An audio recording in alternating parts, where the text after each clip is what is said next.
Today, on our very last episode for the first season, we share real, Raw. and relatable topics. For me, being raised by essentially a single mom, I learned very early on how to be independent and to take charge. But tapping into the softer, more intuitive side, it took time. Growing up, I had to bottle up my emotions.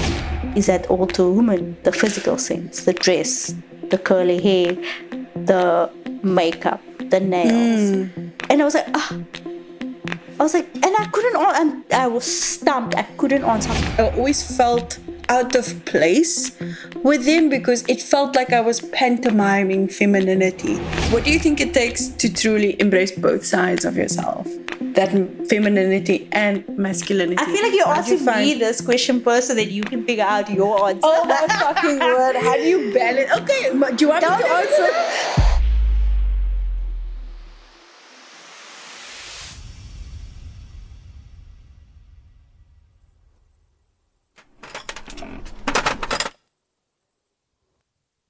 It was the middle of lockdown, and the day stretched endlessly. Tavia wanted an office desk for her room, but couldn't order one.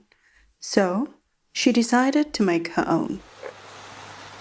Daddy, this old futon is perfect. I just need, everything else. Are you bored? Let's turn this into a desk, but you're doing the work. I'm just supervising. Her dad framed the pieces and borrowed a friend's sanding machine. That's when the real lessons begin. Hold it steady. Don't press too hard. Let the machine do the work. And wear a mask. Yeah, okay. I think I've got it. With her dad's guidance, she filled the gaps with wood filler, smoothing the surface.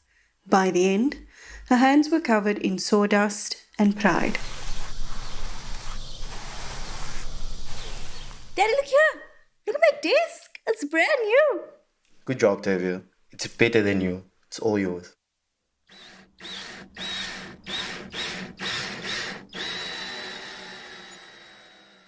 In the end, it wasn't just about the desk. It was a lesson in patience, persistence, and how sometimes the best things in life are the ones you build yourself.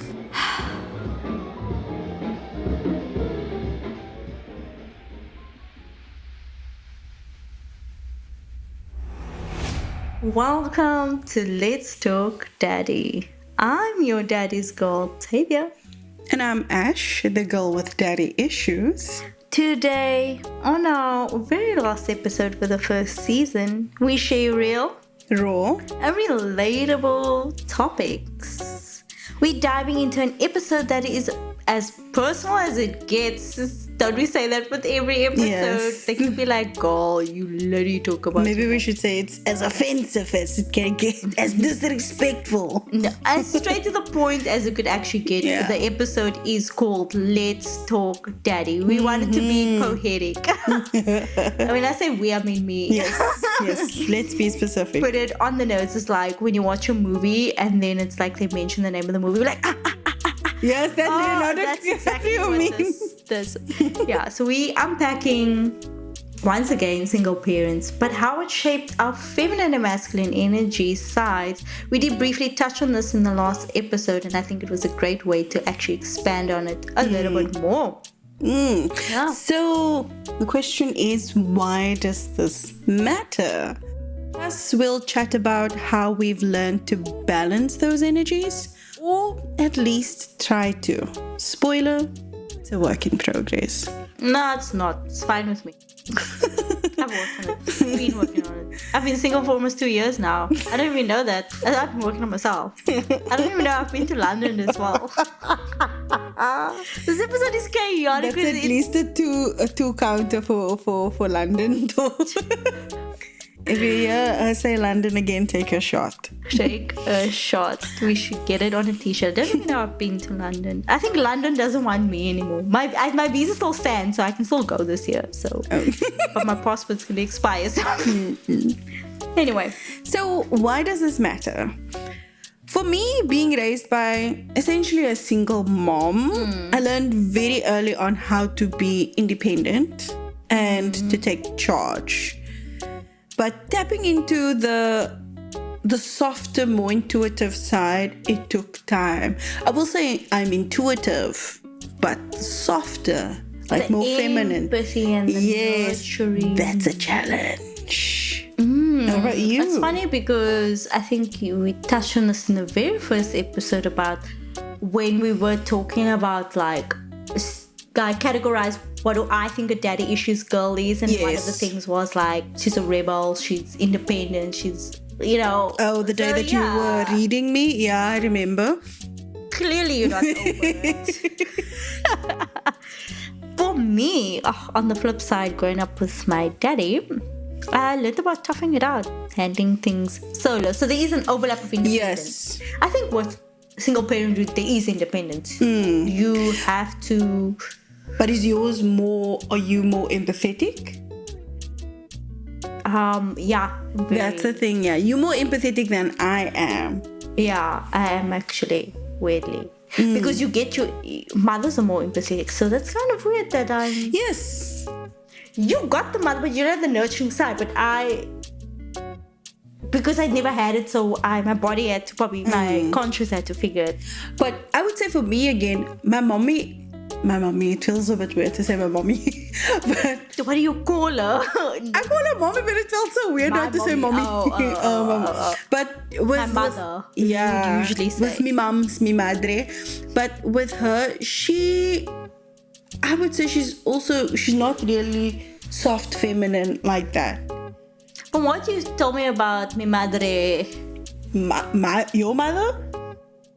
Mi madre is Tu my madre. mother. tu madre,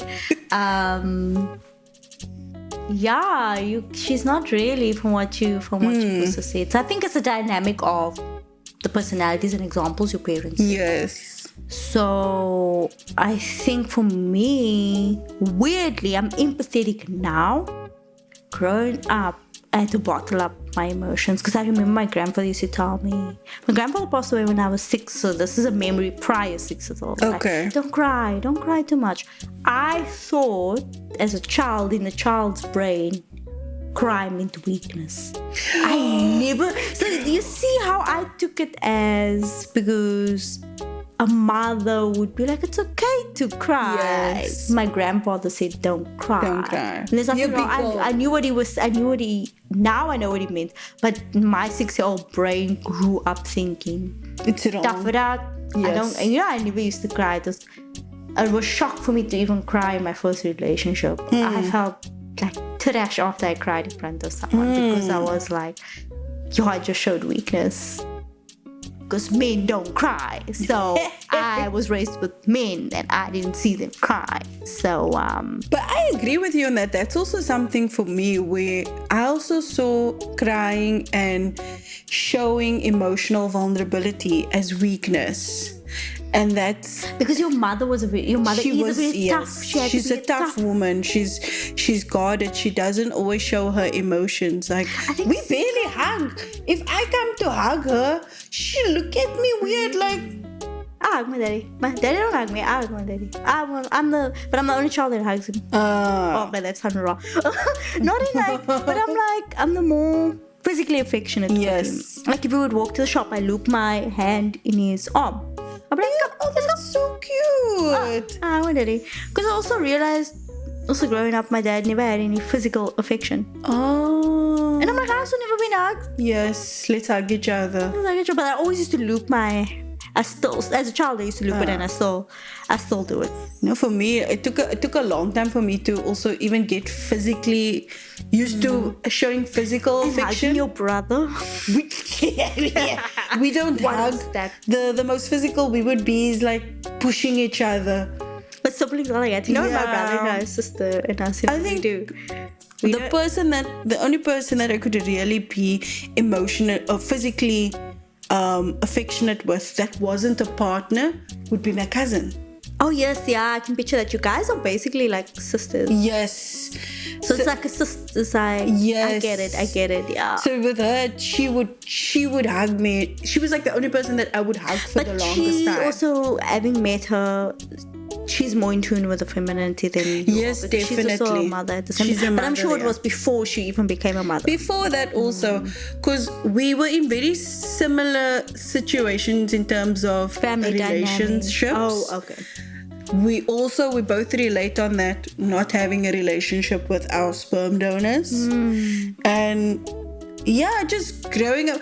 It's funny because like if we talk about it, she'll be like, was it when I saw her in a week, yeah, she said she used to be so jealous of the relationship that I had with Vincent when we were kids, because she always saw like we spend weekends with him and he takes us out and everything. Her perspective is so different from what you Yes. said in the previous episode. How the week, that is interesting. Yes, and when she said that, I was like, that's very surprising. Oh. Because I would be jealous of her with her mom, because They were more physically affectionate, open, and not necessarily, because I know, but yeah. they would talk. They more. would talk, and yeah, her mom.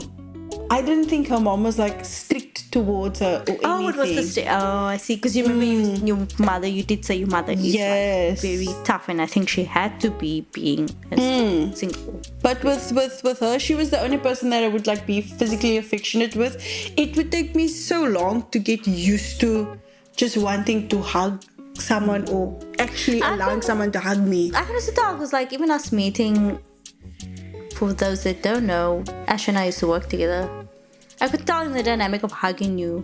Yeah, it I was remember weird the for one me. time I was like, I don't know, do you want to hug? Like, I hugged you and I could tell you like, What is going on? what the hell is this? Yeah, like even with my ex, before we started dating, when we were just friends, he would want to hug when he says bye. I'm When like, okay. Yes, like I had to get used to being hugged. It was like, oh, okay, fine. They just got the point where it was like, fine, you're always gonna do this. Let's just hug. Interesting. My brother and sister and I, we just show each other middle finger when we see each other. We still do it to this day. Or socials. I do that every time to my sister. Like any chance I get, I'll just. But then, like, my cousins from Bloemfontein started when they were teenagers. They moved here. It's become like a dynamic between my brothers and my cousins. We just show each other middle. But I hug my brother. My sister, we don't really hug.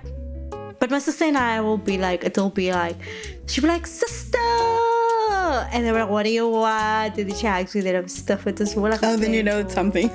Play, but like that's our dynamic, which is fine. But I always, any chance I get, I'll show a middle finger. That's just siblings. But yeah.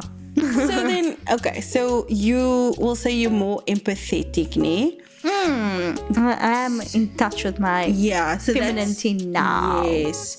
So with your father, with fathers, you would associate masculinity, and that would be things like fixing doors or changing tires. and shit. Do you know how to do that? No, but when the swap not the tire. My dad is trying to teach me, but it was like, it's awkward. And my uncle. It's awkward seeing them try to, what do you call this thing that you use to turn? Not the jack, jacks up the car. Can I phone my dad? The thingy key that you put I forgot I don't what have the a name car, so I have a car. you see, but I know what you mean. The thing that you put in the lug nuts and then you twist it. See, you know that, but you don't even know. I know what you're referring to. There's someone screaming in the comment section. Isn't it some sort of wrench or whatever? I don't think it's a wrench. Isn't it like a star wrench or something? That is not a storage, I'll tell you. I don't know. But anyway, I do know. I do not know. Can you tell I don't have a father and I don't have a car? I do not know how to change a tire, but I would host the garden, I'd pick up the dog poo, I would help. My grandfather was a carpenter, so when I was young I would help with the sand. I know how to sand. You handy manny. I'm handy mandy, and I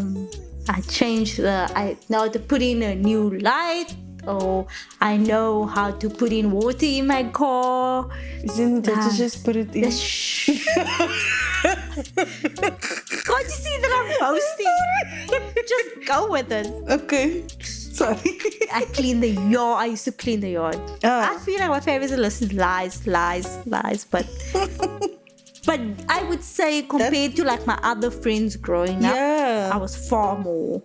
I was also just, I love climbing. I love being outside. Yes. And climbing trees and like hanging out with the boys and like things like that. So it's very tomboyish. It's very, very much of a tomboy. I never even liked wearing Stopping myself from singing one of the boys from Katy Perry. I don't even like wearing a dress to school. Really? I would only wear dresses for church. Okay, but I also didn't like wearing school dresses because why? The wind blows it and everything. Why can't I wear? Why must I be cold?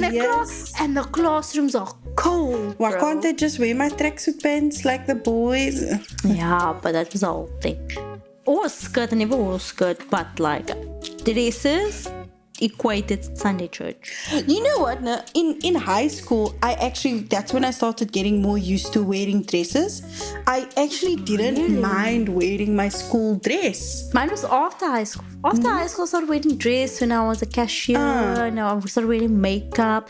And then my therapist, I actually had this discussion with my therapist about my femininity. Okay. And because I was telling her, because I was in my relationship at the time and how I'm in the film industry and it's a very loud and masculine. Yes. I loved it. I loved it to some degree. But the position I held, I was shouting a lot. I was like, you need to do this, you need to do that, you need to do. I was very much in charge to some degree and I was always shouting and telling people and things like that. So my ex pointed out that see, with the film industry, I was very much in charge. I was very masculine. My department had a lot of men also. I didn't understand. I enjoyed it. I enjoyed it a lot to some degree. But I didn't realize how masculine I was until my ex pointed it out. Oh. One day, because I would work long hours and I was exhausted. I even dressed, because there you would wear you literally were sponsored by Cape Denmark. Okay. Because you're in the elements every single day. You're on your feet and everything. On your feet. And I would come from work to him. I would go straight to him. But then I would be so loud, man. And he noticed, he's like, whenever you come from set, you're so loud. And I remember saying, I'm like, because I'm still weaning off set. So I would still talk loudly or I'd still have that. He said, it's almost like you still have that testosterone in you. It's like you made a comment, like you could see you hanging out with the guys or something like that. He made a comment like that. And that later on led to a discussion about he's like, you very masculine. Like, he made a comment once about, I think I spoke about this, where I was taking groceries out of my car. But I took it out in one go. No trips, no double trips. It wasn't even a lot. Boot closed, all the bags there. He wasn't used to that because he would help his mother. Okay. So that threw him a bit back. Oh. And I didn't really, he felt some sort of way, and then that's when no, but he understood what he mean, and I will defend him here. He was like, you need to give me a chance to do something in this I see. There is a certain aspect in a straight relationship where there's certain things that men do. Taking out the trash, or dirt, I should say. Helping out with the groceries in the car. That's something he does with his mother. So when he felt some sort of way when he only took him one bag and he came back to the car and I was already walking past him. And he's like, you too... even compared it to his ex, you like too, because that dynamic was completely different. He had to step up, he had to do a lot of things. So he wasn't. Also, I was working, he wasn't working, so there was also that dynamic. So the usefulness and all. The purpose, he never had any purpose in the beginning. He's like, you're so masculine. Then I brought it up with my therapist once, and I was like, my idea of femininity only started clicking when I left high school and I started getting comfortable, because I was also ready. I always wanted attention from guys, but I wanted to stay a virgin, because the choice I made in high school, even though it was hard and I really wanted to work up or whatever, because the hormones and everything, but I felt like I was ready when I was outside of high school because I was seeking attention. Now I'm like ready. I'm like, okay, I'm ready to sleep with someone. Yes. Okay, I'm ready. So I would, but it wasn't also just that. It was also becoming more comfortable in wearing makeup because now I also could, because my grandmother would be like, you can't really wear makeup in school. So the regulations wasn't there. I was working. I took a gap year. I was working before I went to go study film. And that's when I kind of got into my womanhood, I would say. But then my therapist was like, is that all to a woman? The physical sense, the dress, the curly hair, the makeup, the nails. And I was like, and I couldn't, and I was stumped. I couldn't answer. I'm like, yes, because I genuinely was like, isn't that it? Because if you think about it, I don't have the framework that what femininity is. So I was like, so I couldn't. I remembered me stuttering and not being like, what? I was so dumbfounded. What's the other aspect of femininity? Yeah. What are you talking about? So she was like, intuitiveness, empathy, nurturing. Where do you have in? Like, she was trying to not give it to me, but like, yes, think about just giving me some sort of direction. So I only got into that like later in life. I think my past relationship was a great. I think more recently I've got more into that.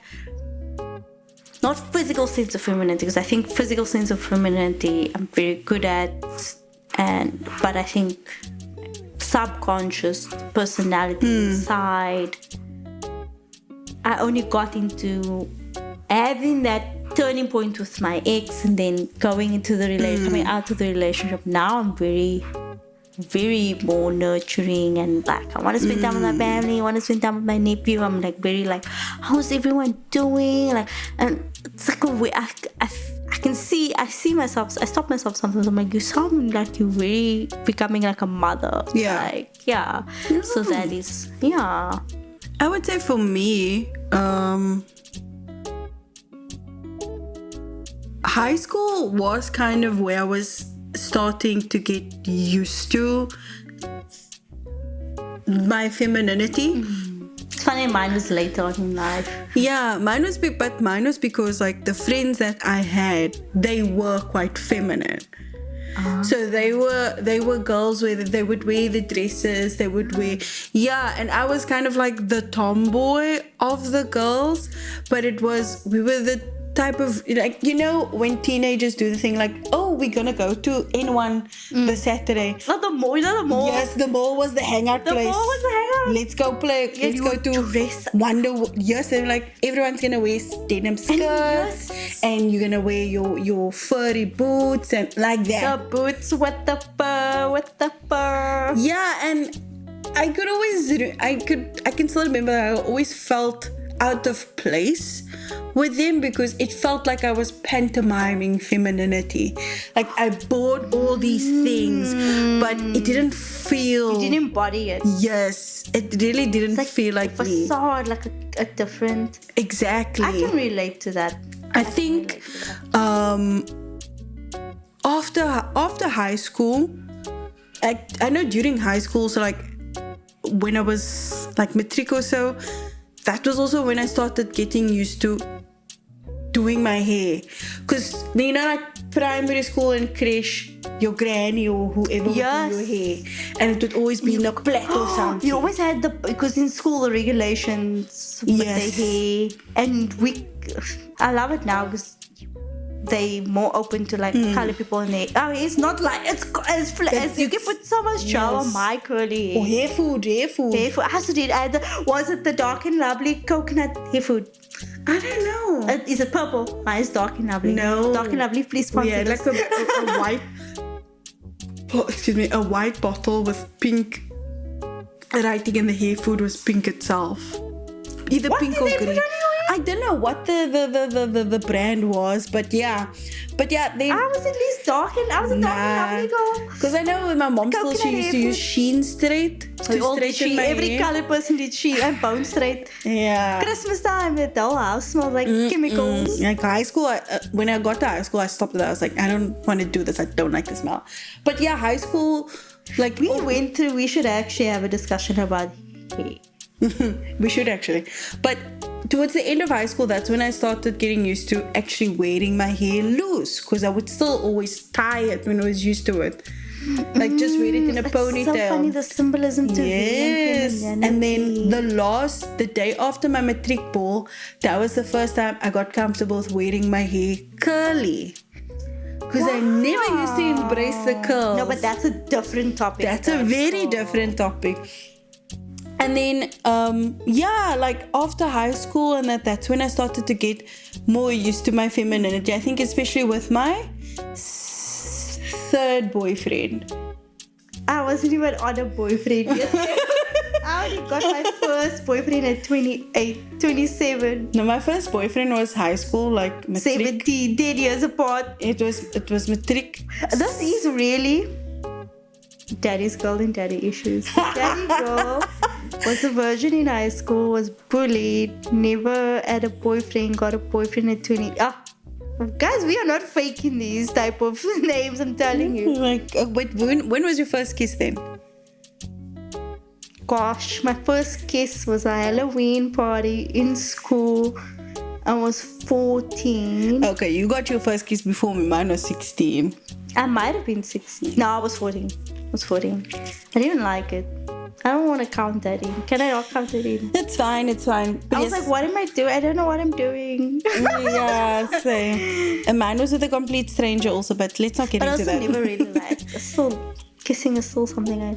But yeah, like with makeup also, that was also after high school. It was a specific job. I know I was still a debt collector. I started wearing... that's when I started wearing makeup, because everyone else also wore makeup. So it felt like I had to as well. The working world. Yes, it felt like I had to, because with the first job that I had, which was the internship, I was the only girl of my age in that office. All the other interns were on other floors, and the two interns that were there with us, they were older and they were guys. So it was very awkward. You must have really liked this intern. That was also when I became... felt more decide. People probably decide. Yes, that was when I became more aware of my body also, because... Men are paying attention to the intern on their floor. The young 19-year-old intern. And that's probably when... Big boobs, big ass. Oh, you do have big boobs. You got a milk factory. But like my boobs weren't as big as they are now, but they were still big for my body. I'm sure. Yeah. So me not knowing anything, that's when I became aware of myself physically. Because your exposure to men was when you were a teenager. Your sexual experience was when you were a teenager. But it's funny how when you were 19, outside of school, you became, maybe because it's older. You're in a room with adults, you're not with other peers. Yes. I get it now. Mine was similar in terms of that, and then the film industry, I switched back to that tomboyish. So having the tomboyish element really does remind me of my childhood. Which is why I did like indoor rock climbing. It reminds me of climbing a tree. I still have an action adventure vibe within me. It's really because I associate my masculinity with who I am. Because it's part of who you are. Compared to... But now my femininity is being integrated. It is being integrated a lot. Since my relationship, it's the same thing as you, since the men started noticing you. Since my relationship, I've become more in tune, because I think I was placed in a situation where I had to be the feminine one in a straight relationship. I did, and it was actually nice. Cooked food, made coffee. Like it was nice, but then obviously after that it just falls away when you're doing it, when that resentment, it's like I'm doing it too much. You need to play your part as well. So, but yeah, with that it was actually nice. I think now I'm fully integrated within my femininity, because I think it's also linked to my kink. But I think it's because I'm more open about my things. Everyone here knows. What are your kinks for But those everyone who's knows I'm listening? like a bratty sub. Do people know that? Do they? Take a shot. How many times I probably said that? I mean, we also said it in the one reel about get to know your daddy's girl. She's a bratty sub. Fair. But that also allowed me to fall. I also kept it hidden. I knew from a very long. I knew. Just say what you want to say.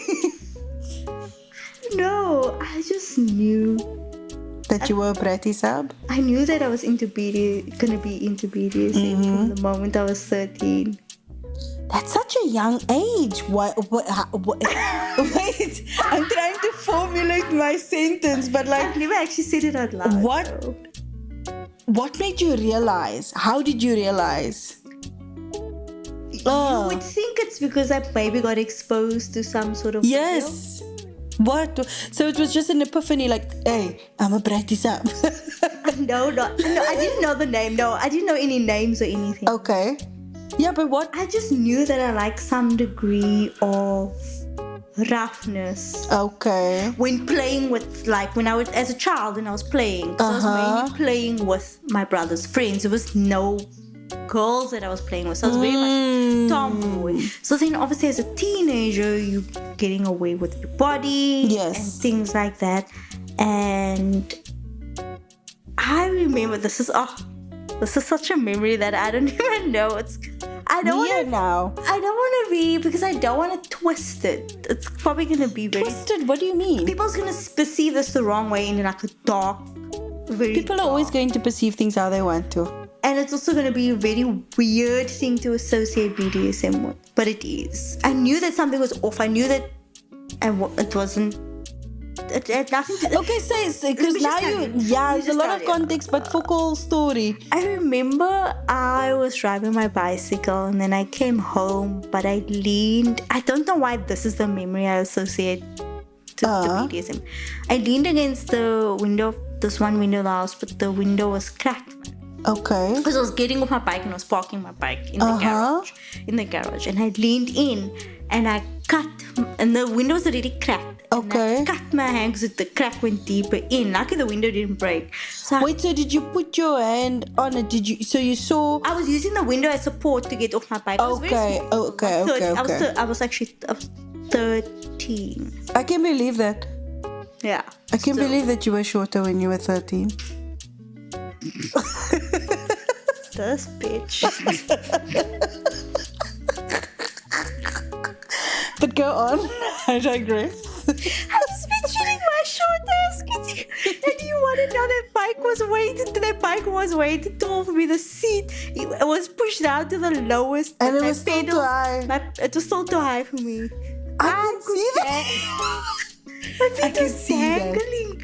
My feet could reach the pedals, but I'm telling you, I could not. You know when you put you stand with the foot on the road and Yes. you're holding your bike.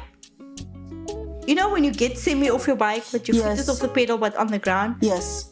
My left bike, I was leaned over. I had to jump off the bike just to hold the bike. That's cack funny. That's how short I was. And I had a rally blue boy bike. The bar is different on a boy bike than it is on a girl bike. Is it? The Is the bar more straight or the what? bar is high up for men. Why did they give you that? I don't know why the men bike and the women bike is possessed, and then for women it's down now. Okay. It could be the other way around, but the bar is different. Okay. With the bar in the middle of the bike. Anyway, the Yes. point of the story, I cut my hand and I just stood there looking at it, and it wasn't that painful. And I'm like, a normal 13-year-old's response is supposed to be like, this is painful. And then I knew I wasn't supposed to cry because my grandfather always told me don't Yes. cry. So I'm like, this isn't painful. But then when I pressed it deeper in, because I was like, why isn't it that painful? I thought it would be painful. I pressed it like deeper in. I'm like, oh, this is getting slightly painful. but you like it. But why does it feel? Why does it feel that? Like, why does it feel that? I get that. Like when you cut yourself, you see it blue, but then you're just like, you like it. You like the pain. And I think that was Your I never moment. said my epiphany, but I didn't know what it was. Only knew Okay. later on I could associate it.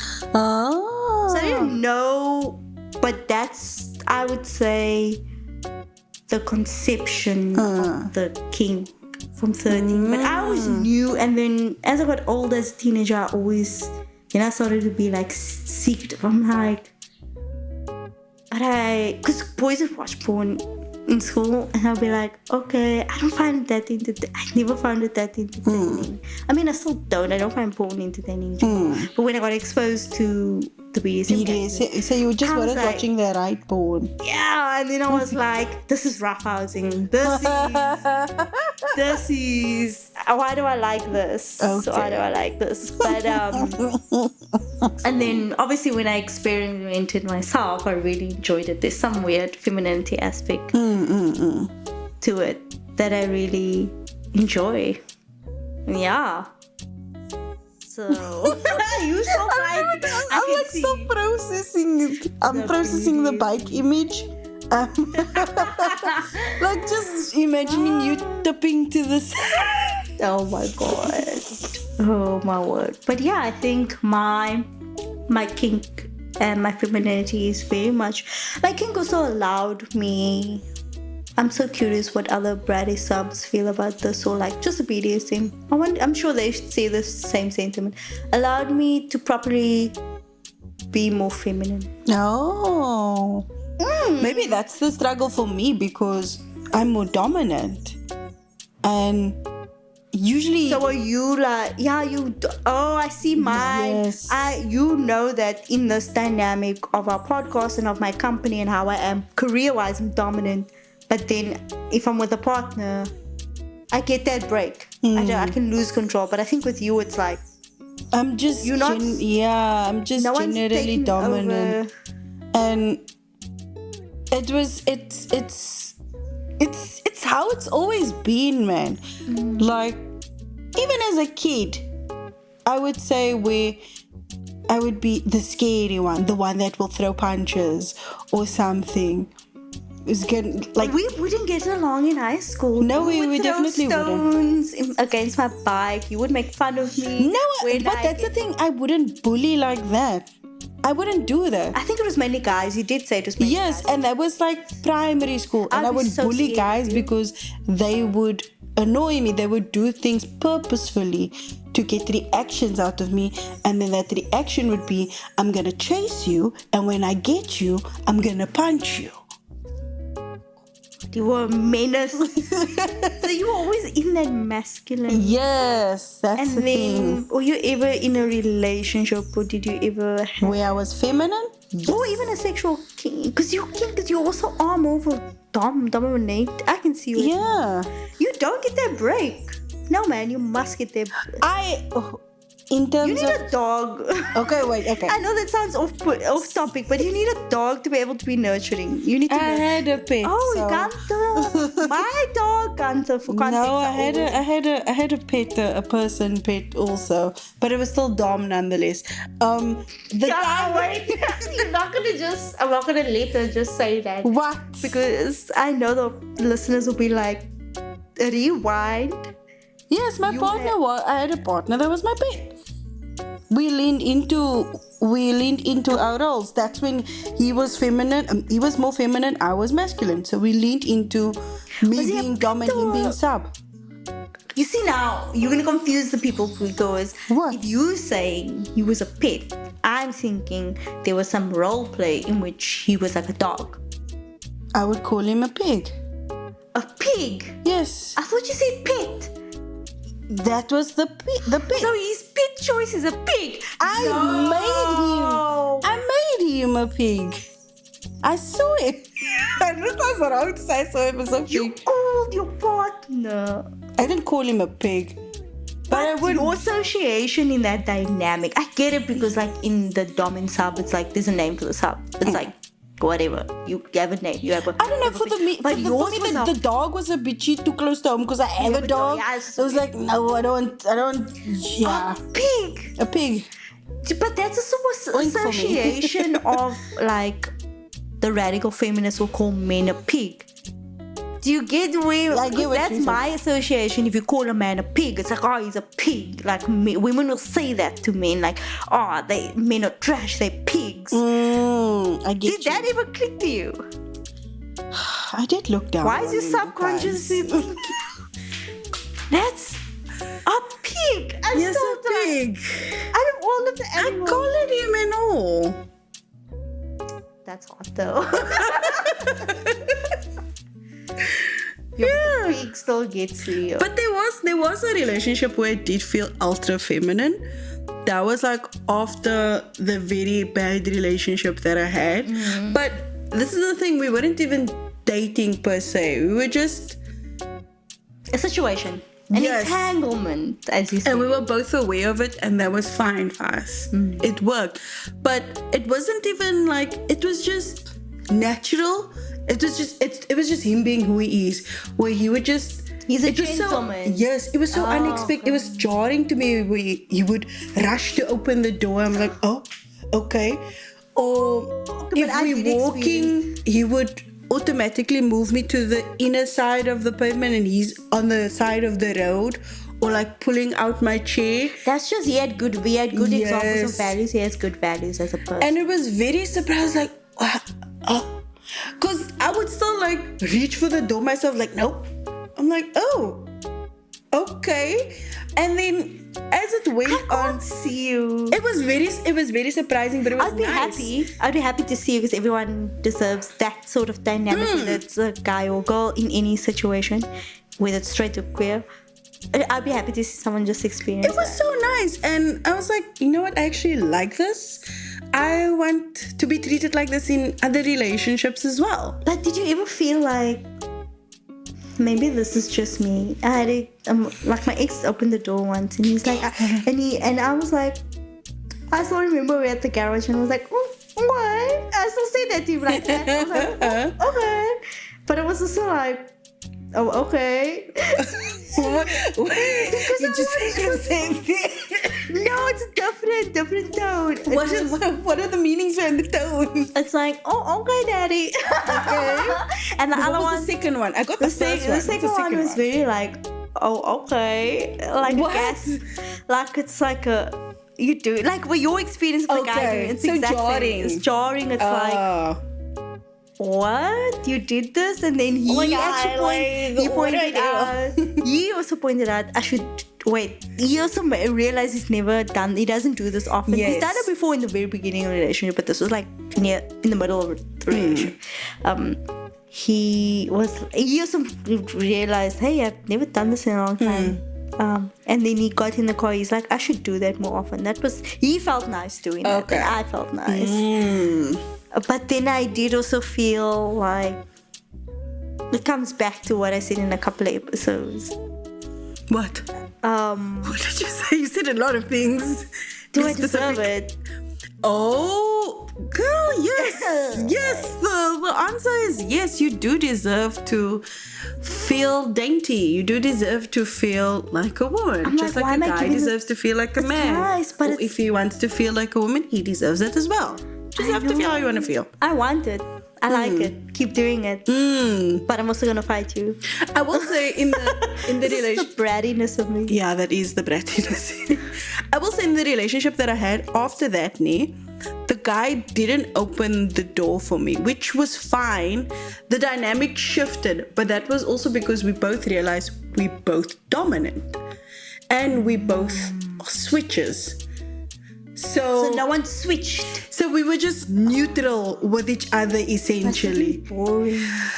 It sounds almost like you were strangers trying to embody. No, I would say it brought about a different dynamic, and there were other things that we related to each other about. One of them being our sexuality, because we both realized we both identify as at least bi, whereas I know I'm pretty sure they said it was pan. Yeah, pan. We both identified as pan. It was a weird moment. It's like, oh, are you straight? It's like, oh no, I'm not. I'm like, oh, me too. And Seeing it was each other in the mirror, and you connected through the sexuality. yes, with both of us also having that identity of like, am I actually queer? If I have, Oh, you question it. So that was. I would say that was our relationship. So you actually, it was more the relationship started. You know when they say relationships, they are relationships based off trauma.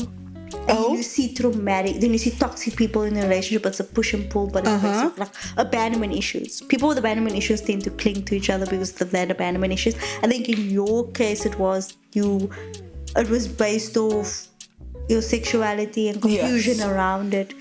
And then maybe you just weren't compatible as romantic partners, but compatible as friends. I think so, yeah.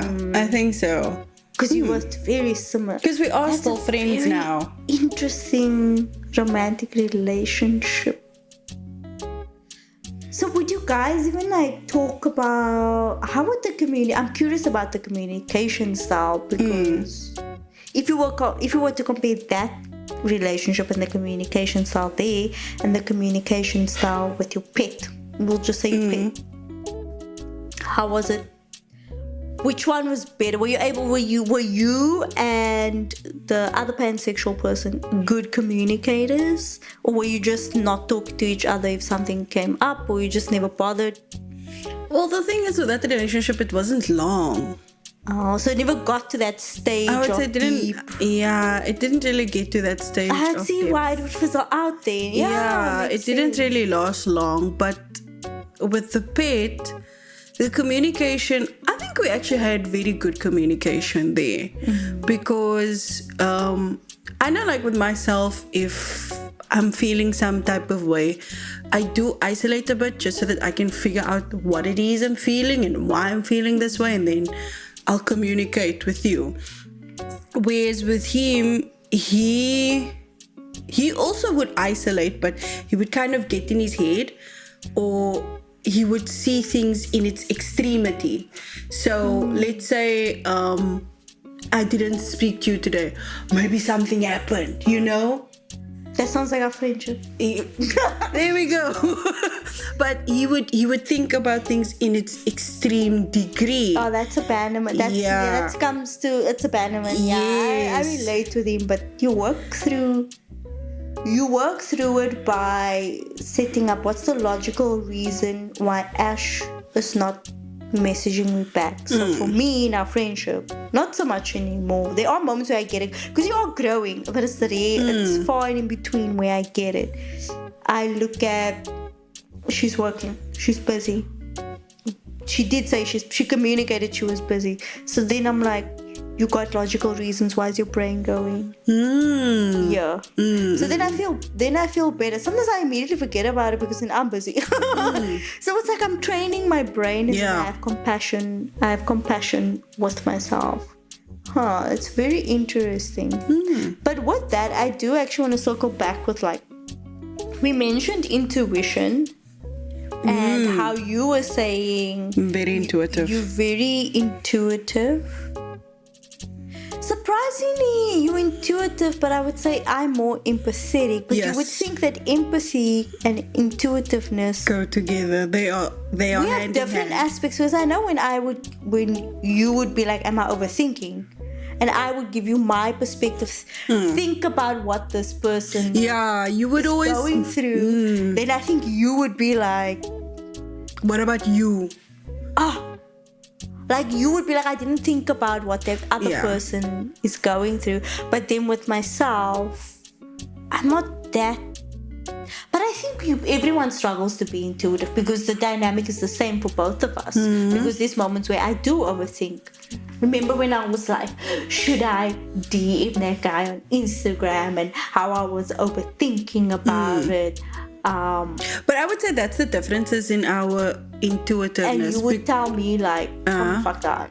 Like you were, but you overthinking it. I think it's normal, man. Yes, it is. But like I was saying now, there's big differences in our intuitiveness and Is it empathy. actually Yes, because like whenever I come to you with a problem, you would always ask me to view it from the other person's perspective, right?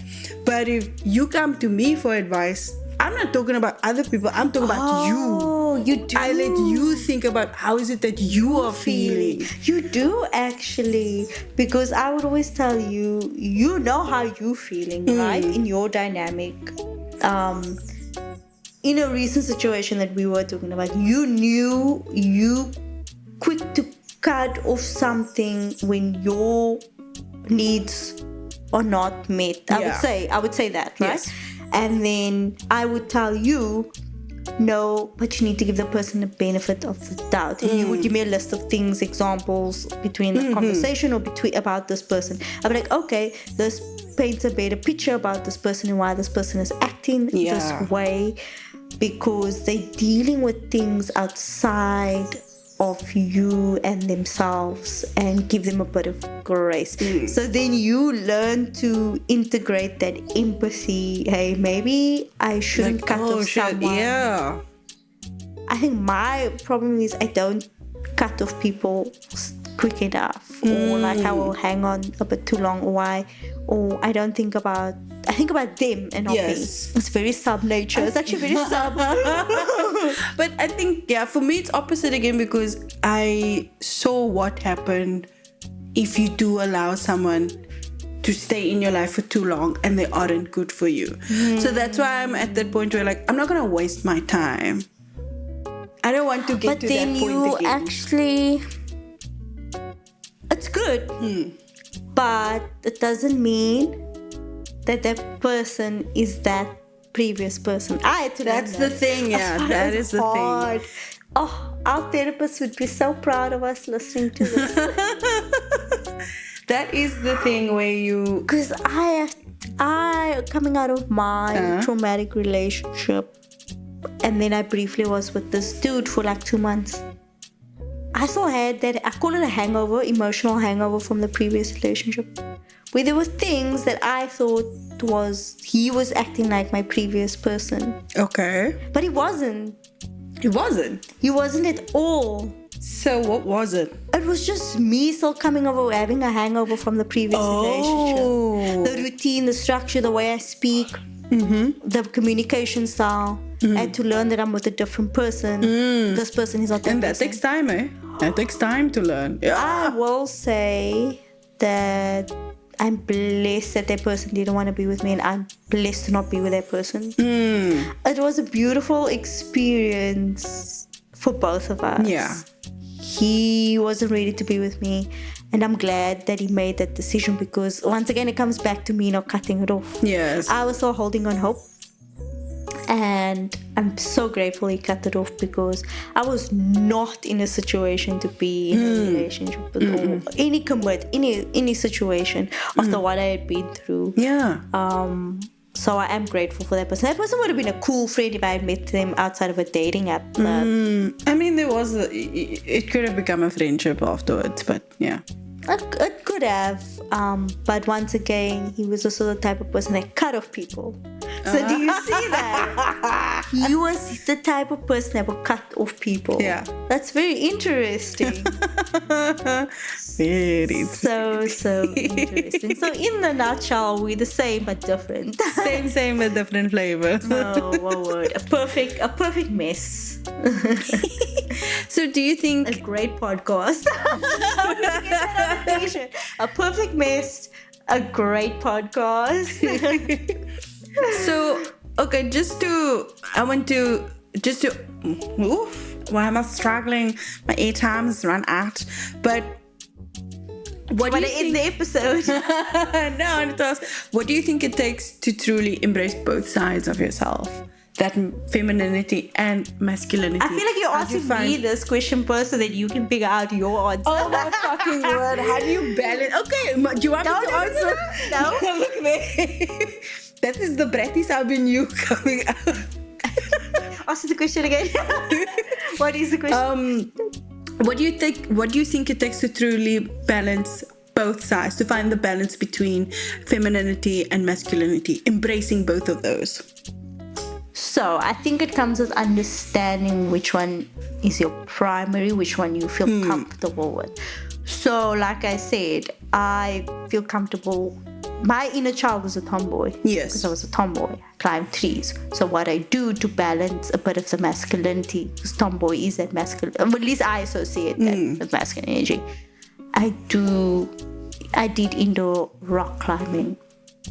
I would watch like action sports or like something to awaken that. Yeah. Even a bit of Pilates is that in a sense. It's like activity. Because my body associate body movement with my inner child. Because I was such a willige child. I was like running, I was climbing trees. So somehow body movement, even not dancing really, but to some degree dancing reminds me of my inner child. So I would do activities like that to balance the masculine part of me. I think the masculine part also comes through with running my own company. It comes through there. I think with femininity, it's still hard to this day.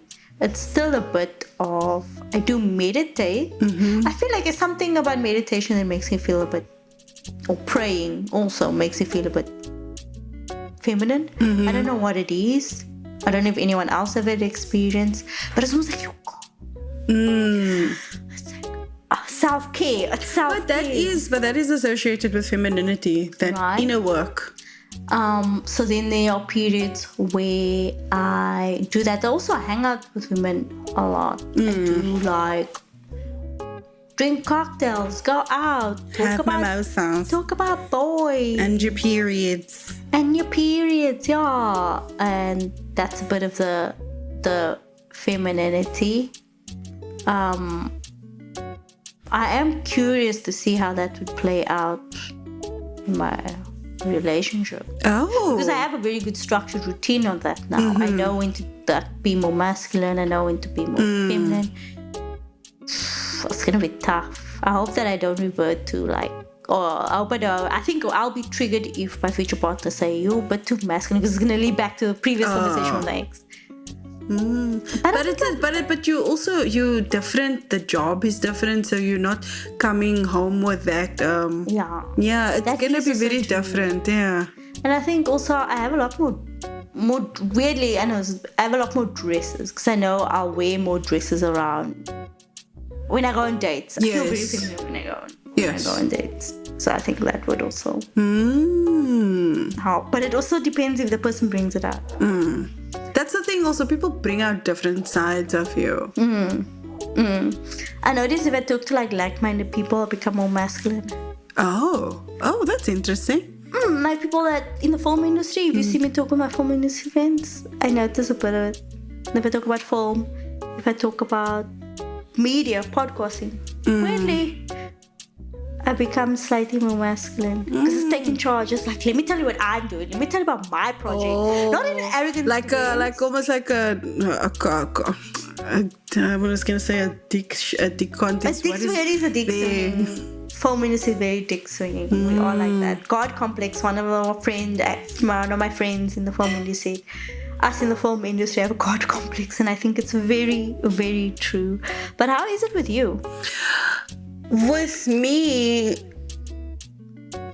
I think my femininity and masculinity are balanced quite well now. Because previously, being emotional would be associated with femininity, and I would suppress my emotions a lot back in the past. But now, especially since starting therapy, I don't really I allow myself to cry, and I'll be like, it's fine, I cry, and that's okay. What do you know? I allow that inner conflict with you. Yeah. I also remember I sent you a birthday text and you cried. But it was a great birthday text. Yeah. I'm kidding myself. I think you would say, because I sent someone also a birthday text, and they're like, you're very good at writing happy birthday messages. Like I write a letter in a sense. And I remember you cried. You said that you cried. But I am also quite weirdly emotional on my birthday. I don't know why. I think you are a sentimental person, but you hide it. Yes. like giving you a gift. It's like, oh, that's cool, and then at home, that's the best thing ever. Yes, but that is the thing. But I'm sure you're like that. I'm trying to also not reserve it for just home. If I'm feeling emotional now, I will cry. Like Thursday, I was talking to my cousin and I was feeling emotional and I just started crying and I didn't hide it in front of her. And I think also like with one of the episodes where I was crying in front of you, it helps me get used to like, you know what, it's okay. That, because she also didn't like, oh, you crying. She just continued doing what she was doing. She allowed me to feel that emotion without feeling shamed about it. You know what I think it is? Because I remember we had a post discussion after that episode, and I told you like that my experience of you crying wasn't like, oh my, it wasn't a big thing for me. It was so nonchalant, not in a desensitized way, not in like, a rude. Let it be. Yeah, and it was like the snow. You are supposed to cry. You're talking about something very emotional, and I think it's like also when you see a child cry, the moment you comfort them, they stop crying. Yes, because then they're always gonna seek some sort of comfort. Where it's like, no, let the emotion. They need to be able to regulate that. Yeah, it's a regulation of it, because if you quickly comfort them, they don't know how to regulate it. So is that I think maybe you why they were a always let child. you cry in therapy? Because they just let you cry. They just do. But apparently they say, because I cried once. I cried in like my the first time I cried in therapy was the third or fourth session. I cried the day I went, young, bruh. But I was so emotionally clogged. The day I came, I just sat down and I cried. It was too bottled up. But yeah. Your therapist must have been like, this girl needs a lot of work. Tavia's like, you need a lot of work. No, but like, allowing myself to feel, and then I would say with an intuition as well. I trust my intuition. If I feel like something is off or hey, there's something going on here, something's gonna happen, I trust that. And it works, you know. And then also spellcasting makes me feel feminine and shit, and dressing like a witch. Yes, I ask you about the witchiness. That is very feminine. That does make me feel feminine. Because I should work on something about empathy. Do a spell on empathy for yourself, Sibley. No, I'm fine. I do need to work on my empathy though. Maybe I should actually. That's a good idea. I think you have I said this to you about a certain person that we spoke about. Yes. I think that's a great experiment for you to be more empathetic. Because I think maybe therapist Tavia, yeah. I think if you use that as an experiment, sorry to say that this person is going to be an experiment, but they don't know who they are, so it's fine. Everyone is an experiment to some degree in your life. You learn something through it. I think that's gonna help you deal with something else that you've been putting off. That I said to you, sorry being cryptic, but I said I'm trying to think about it. No, I said to you, don't say, oh, I'm gonna deal. Don't say I'm gonna deal with my breakup, and then you don't deal with it. Okay. I think this experiment to help deal with your empathy is gonna help you understand and deal with. Oh. That's my guess. This is my intuition. Oh. This is my intuition. Actually telling you that. I think for me, I don't know, but my intuition. No, my intuition is strong. But just to finish off, the masculinity has always been there. It's always been there in like that assertiveness and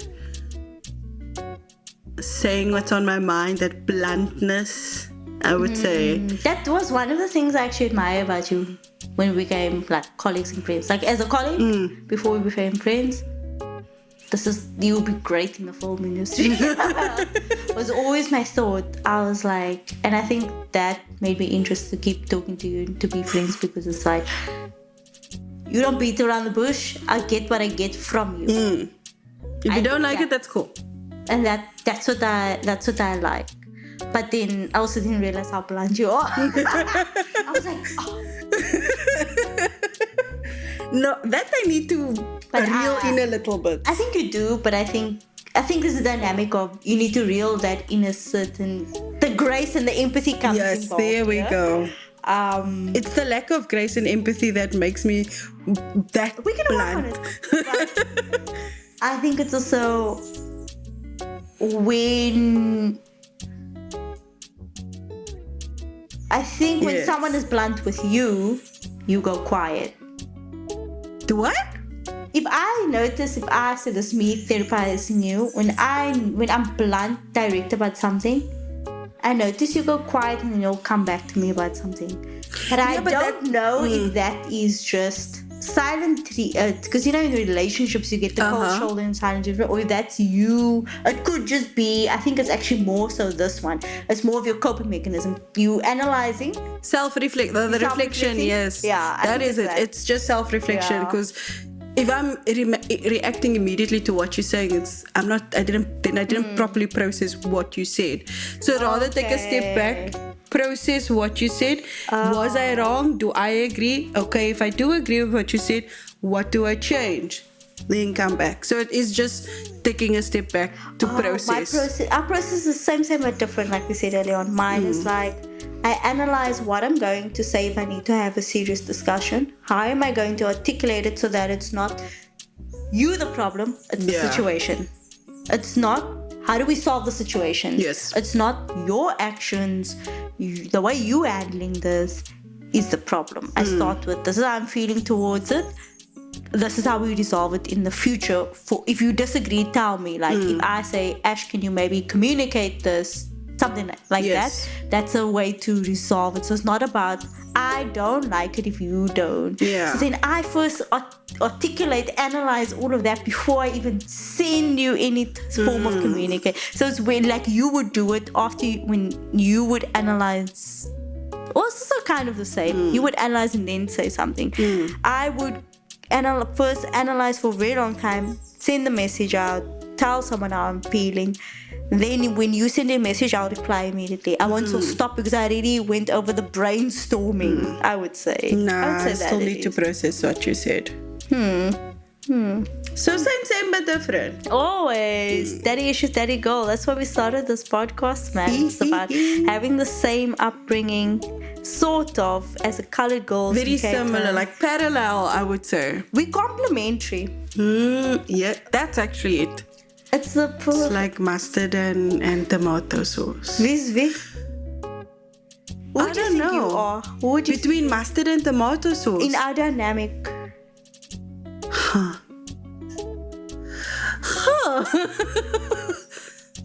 What are you? I'm trying to think now, actually. Because I'm thinking, I know I like tomato sauce more than mustard. If you know, I would say you are actually mustard. If you could put your face in the bottle, not about what you like. If you could put your face in the bottle, But I would say that you are more mustard because you like tangy. why am I mustard? Or you're not tangy. I was also thinking I was mustard. I was being a brat. Yar. We know you were some, bro. We know you were bratty I already knew the answer to the question. I wanted to be playful. I was very playful. I was like, I already knew I was mustard. I could see myself as mustard. Yeah. But I don't know why. Mustard is very... It's the tanginess. You also Mustard the is so yellow, very- you bright. Oh, I'm yellow. Man, I mean like in terms of bright.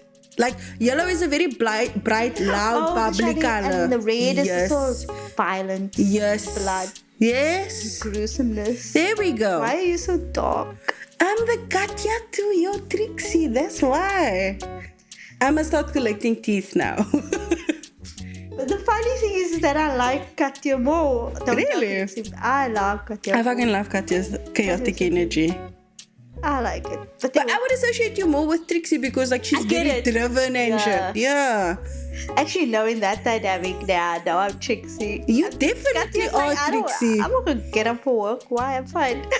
You are, but you are Trixie because like Trixie's a workaholic also. Yeah, she does. Yeah. It's That's insane. you.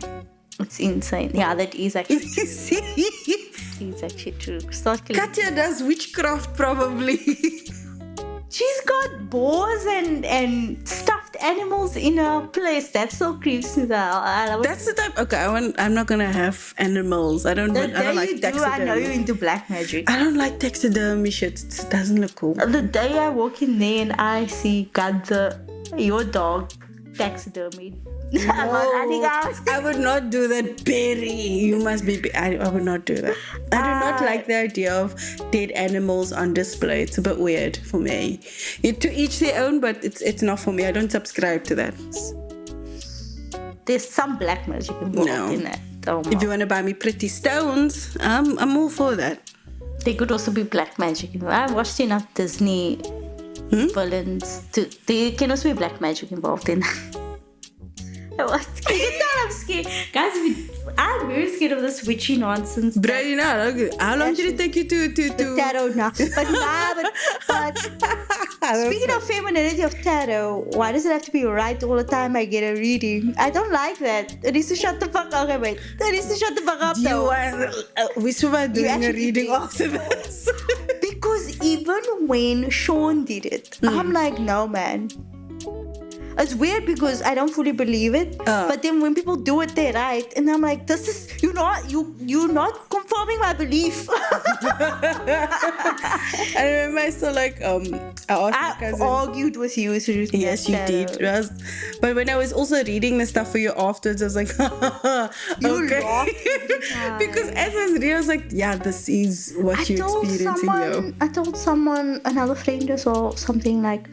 The weird thing is when Ash did that tarot reading, there was references to voice note months ago about me coming to a difficult decision and tarot was saying you're going to come to a difficult decision and me having to be like, Ash, at some point I'm going to have to make a decision. I'm going to have to figure out what is going on. Yeah, and there was references. And that actually came through.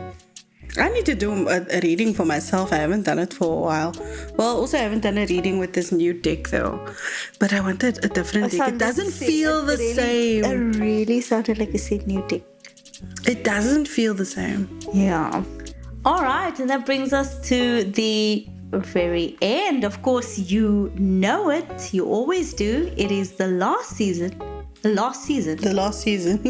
No, it's not. The last episode. It is the last episode for season 1, and thank you so much for joining us on this journey. But let's go into what we call, say it with me, the daddy takeaway. Final thought, funny quote, or advice inspired by the episode. And as usual, I'll let Ash go first so that I can think about my answer. So my daddy takeaway would be embrace both sides of you, you know? Yeah, that's the duality of man, femininity and masculinity. So if you're more feminine or masculine or somewhere in between, it's really all about finding the balance and giving yourself permission to feel, think and grow. For me, I still don't know what that thing is called to change the tire. So you can ask your dad. I'll ask him now later on. I should actually ask him. And for me, it's actually what I said earlier on, that if your inner child is one specific energy, maybe try and focus on that to help bring up the energy you lack. So my inner child is a tomboy, is more masculine. And then through that, I learned to be like, okay, I appeased my inner child now. Now I can be more feminine. Because I do have discussions with my inner child at the end of every night, or like when I pray. When I pray to God, and I will sit with my inner child while I'm praying to God. I know it's very invasive that I'm talking about, but why is it invasive? I don't like people in my head. I'm telling people what's going on in my head to then it doesn't become sacred. Okay, I get you. But I think it would also help someone understand. Yes. I sit with because my wallpaper is my 4-year-old self. I always see a photo of my 4-year-old self. Oh, that's cute. Yeah, so I always have wallpapers or something. Because my therapist also said, like, I have images, even a photo in my room of me climbing a tree. So I always have something that I can physically associate with my inner child. And then when I do pray to Jesus, I do sit with my inner child. So we both having this conversation with Jesus. Even when I meditate, then I have a conversation with my inner child. I'll be like, how was your day today? And then it's very much like, I just want to play. Because my inner child just want to play. I can picture my inner That's child. why you're so playful. Yeah, it's that and my grandmother always telling me to be childlike. Never lose your childlike energy. So then I had that conversation, and then for some reason after that, I just seep into that femininity. I'm gonna do my self-care routine. You're gonna shower, wear your do face my hair. mask. Yeah, and then for some reason that helps me slip into it. So for me, it's not just a balance of both, but also focus on one that makes you more comfortable, one that awakens your inner child, because that is the journey of healing. Yeah. That's basically mine for the very last episode Of the season. Wow, it's a very long journey. It's been a long... Yes. I don't like that song. But yeah, I hope you guys really enjoyed this first season. We will be back with more. As the workaholic that I am, I already wrote the episode for the next season. Yes, and as the save that I am, I'm being told to write. She already got a list of things she needs to write. So Save me. who really Send help. is the dog in the sub here? Really is it? Anyway. But yeah, thank you so much for this journey, guys. Thank you. Please continue to listen. Tell us what do you thought about this episode about masculine energy. How did your single pair, for those who, specifically those who grew up with single parents, how did that impact your femininity and masculinity? Very interesting. For those who didn't, I'm actually more quite curious about those parents who grew up with their parents. How did it affect your masculinity and femininity with the nuclear family? Yeah, because I don't have a reference point of that. Yes, please do I always let us think know. that people that grew up with both parents, like healthy marriages, Yes. they've witnessed that they're normal. They don't have any trauma. I know it's very naive. Oh, no. That's so far from the truth. I always think that they know how to emotionally regulate themselves. No. Because they got an example of both parents probably explaining. Depends on the parents. Okay, Yes. But do let us know. You can tell us on Insta, TikTok, or YouTube. comment on YouTube. And yeah, can't tell you to stay tuned for the next episode because this is the end of the season. But we will. We will be here for next season. Do not worry. We shall not abandon you. Tell us who you are. Oh, me? Oh, sorry. I'm thinking about the episodes I'm going to write for them. I'm already working in my head. I'm already working. Me, I'm on episode 3 of season 2 already now writing, and only joking. I am the workaholic, the one you always know, the one you love and adore. I'm Tavia Tequila, your daddy's girl. And I'm Ash, the one that has trouble with expressing her emotions, that practices witchcraft and does tarot reading, and is still working through her daddy issues. Always and forever. Alyssa. Let's Talk Daddy is brought to you by Millhouse Media, home of storytelling.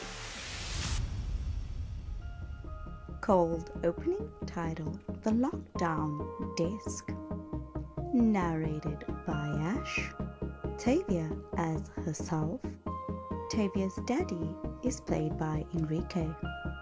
This episode is written by Tavia Millward.